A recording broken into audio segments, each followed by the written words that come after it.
Hi everyone, back at ACM TV again. My name's AC. I'm a tutor at ACM on the rap and MC pathways on diploma, foundation and degree.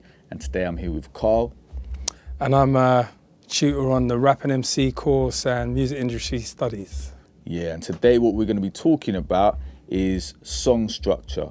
So song structure is like how long your verses are, how long the chorus is, how long the bridge is, all that kind of stuff, and the way you lay it out. Now in the rap world, usually what I'm used to dealing with when making tunes was having an 8-bar intro, 16-bar verse, 8-bar hook, and then maybe 3 16-bar verses and an 8-bar hook, and then double it up at the end. But on occasion it would be very different. We'd be doing different song structures. So Karl has produced for a lot of big artists in the game. Karl, how did you usually used to do song structures? The usual song structure I tend to do 8-bar verse, 4-bar pre-chorus, 8-bar chorus, and then the same again. Yeah. 8-bar verse, 4 pre, and then 8 chorus, and then maybe a middle 8, depending on if we need it or not. And then usually a double chorus at the end and an outro. So is that with like a commercial rap tune that you're looking for chart? I think that's more of like a general skeleton for most songs. Yeah. But I think as well, because I like long intros and long outros, which we can't do anymore because of skip culture. And the fact that if you don't get your song played within 30 seconds on Spotify, it doesn't count as a play. So now what we have to do is where I do an 8-bar intro, now it's more like a 4-bar. 4-bar, yeah. And sometimes come with the chorus first. Yeah, definitely, yeah. Just so that you engage the consumer to listen beyond 30 seconds and kind of cut down the outro. I mean, if you go back 10 years, songs were, you get songs up to like 3.5, 4 minutes. Yeah. Generally, a radio track was 3.5 minutes. Yeah. But now I think the average time for a song or a single is 2 minutes 45. Yeah.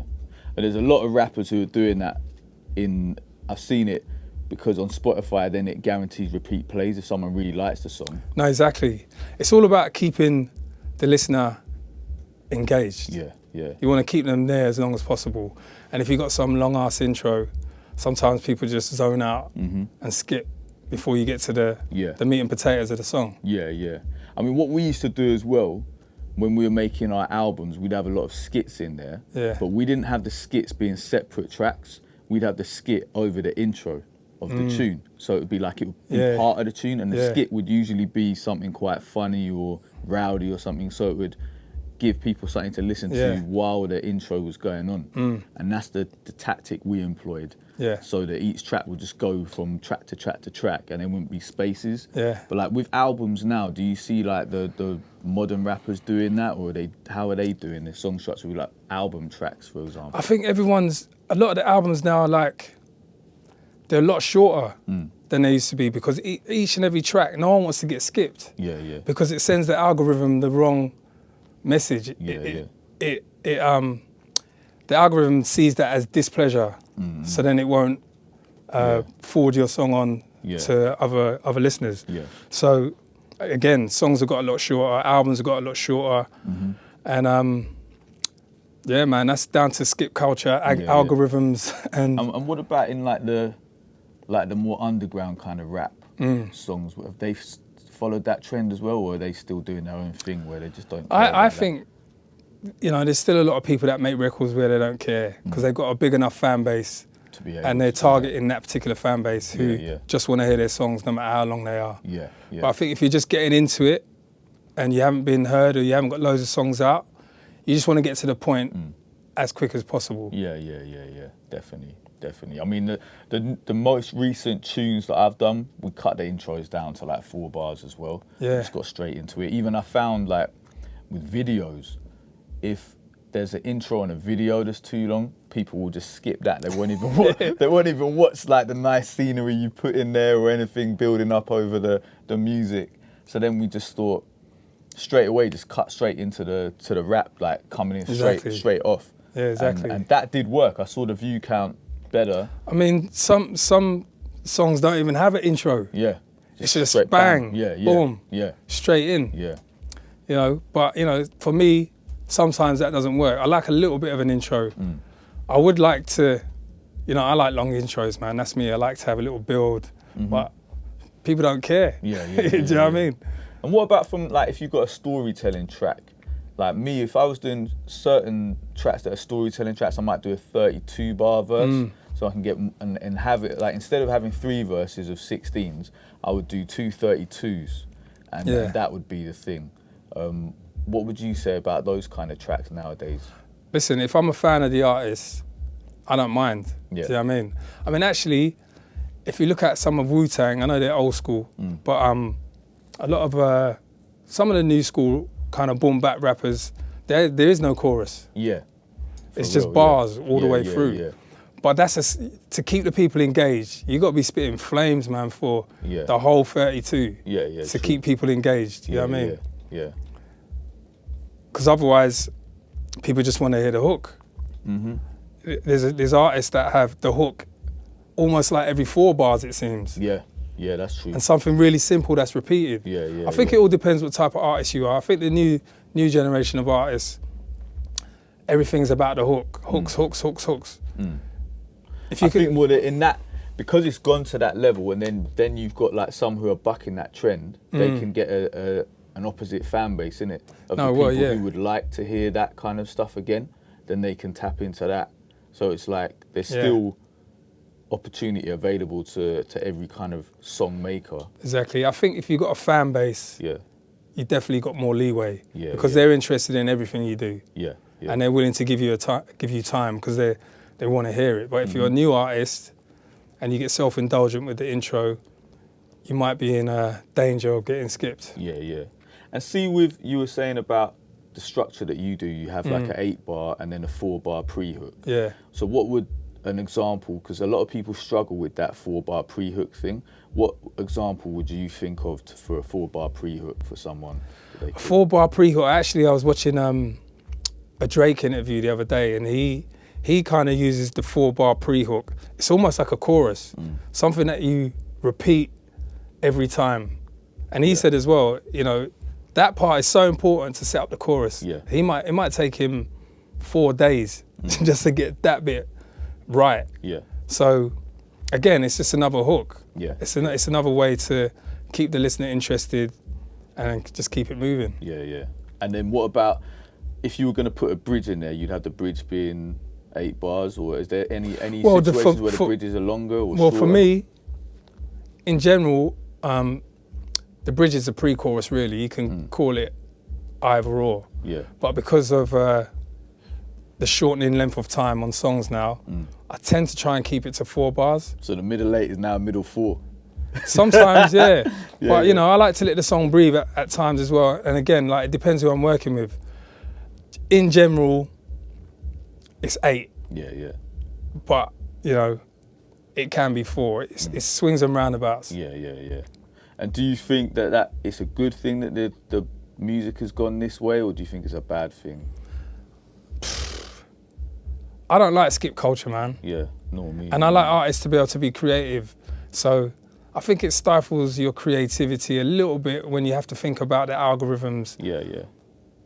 Mashing up your intro and people skipping and all that kind of thing. And I like outros that take the track somewhere else and take you on another journey and set up the next song. Do you know what I mean? So in a way, I don't like it. But again, the era we're in, it is what it is. You know what I mean? I've come accustomed to making the tune shorter now. Right, okay, Do you know what I mean? So I remember, like, I put one tune out where we went straight into the bars at the very beginning of the tune. It was like literally 1 bar starts and then I was in on the offbeat, And then, obviously, sending that to DJs was no good because they need a little bit of an intro to be able to mix it. So then I done a DJ edit where it had an 8 bar intro at the beginning. Actually, I didn't think of that. I didn't think of that. Because, when we used to make records for the DJ, you'd have an extended intro and an extended outro. But for some reason, I haven't done that for a while now. Do you know what I mean? But I guess, again, it depends on the genre, man. I mean, a lot of the technology now can help with that because you've got the sync button. You can loop for the and DJs, stuff. you can sync it and you can then know it's going to come in on time. You can just cut it to the next track. But Yeah, having those, like, even in dance music, a lot of the intros have got really short. Because I remember I listened to old tunes from like 98 or 97. It's long. The intro's like 1.5 minutes where it's just drums before the bass line or drop or anything. Right. Build, right? Yeah. You have drums, really you have like the bass drum, Yeah. then the hi-hat will come in, and then the snare will probably come in, then the B line, then the vocal, right? Yeah. So by then you're 2 minutes in. Yeah. That can't work now. You know what I mean? When you listen to it on streaming platforms, it's all about bang. Don't bore us, get to the chorus. Yeah, that's a good one. I hate that. I hate that. Yeah. But it is what it is, man. Mm-hmm. I'm kind of used to it now, do you know what I mean? Yeah. Because there are definitely like certain tracks I've started and I've had the chorus at the beginning, just so it gets in people's brain, isn't it? But even that sometimes I've tried to put the chorus in the beginning, but it's almost like shooting your load too early. Yeah, it sounds too. It's just it's too much information straight away. Yeah. But there's ways around that, like maybe not having the BVs in or any ad libs, or you strip it right back. Yeah. So you can always play with arrangements. Mm-hmm. Do you know what I mean? There's no real rules to it, but it's just the one rule is, I guess now, is just get to the point. Do you know what I mean? Quick time. I mean, there's even tracks. I can't remember who it was. It might have been Old Town Road. Might have been like 1:50. For real? Or something like that. I've seen a lot of these tracks that are like 1:30 and stuff on Spotify as well. Yeah. Like a lot of people who are doing instrumental music, like the lo-fi guys, some of their tracks are like 1 minute long. And they're just getting play after play after play after play. Yeah, that's like it's a tactic, isn't it? Yeah. I'm wondering whether they just wanted the track to be 1.5 minutes, or they're thinking, wow, if I make it 1.5 minutes, I'll leave them wanting more and play it again and play it again. Yeah, man. Yeah. So whereas arranging a song used to be pretty straightforward, 8-bar intro, 8-bar verse, 8-bar there, 8-bar. Yeah. Now it's like, right, I've got to think of the listener, I've got to think of the algorithm. I've got to think of people skipping me. Yeah. Do you know what I mean? I've got to think of people getting bored, I've got to think of this, got to think of that. So I guess you've got to put a bit more thought into your arrangements, because streaming culture is different. Do you know what I mean? Definitely. I mean, I come from the 12-inch era. Yeah, for real. Where, you know, records could be like 9 minutes long, 6 minutes long and all that. I mean, the pop tunes back in the day, 3.5 minutes. Yeah. That seems long now. I mean, Kendrick Lamar though, on that tune, I can't remember what it's called now, but it goes from different beat to beat to beat to beat. That's quite a long tune, isn't it? But it's giving them the variation. Yeah, if you give them the variation. But again, he's got a huge fan base, because I mean, he can get away with it. Yeah. You know what I'm saying? But even in the video, it kind of worked in the video as well, because it was changing so much. But like you said, if he'd have come out of that with his first tune, people might. Do you think they would have took to it, or do they think? I think at the era he came out, he was probably on the cusp before skip culture. Yeah. So, but he's that dope that you're intrigued to see what he's gonna say next. Do you know what I mean? So yeah, true. I hear you. And he's down with Dr. Dre. Yeah. Okay. Man is not skipping that. Okay, so that's about it for today, people. Think about how you're going to structure your tracks if you don't want them to get skipped in the new skip culture landscape that we're in, or if you want to do a more traditional route and you don't care about that, feel free to follow the other kind of song structures. You got anything else to say about that? Yeah, I was just going to say, if you're making an album and you're not worrying about singles so much, you can get a bit more self-indulgent, you know, with your intros and stuff.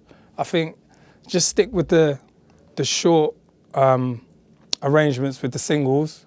But if you want to go a little bit more to town on the album tracks, feel free, man. Definitely. Cool. Thank you very much. We'll see you at the next ACM TV Rap Hacks episode. Peace.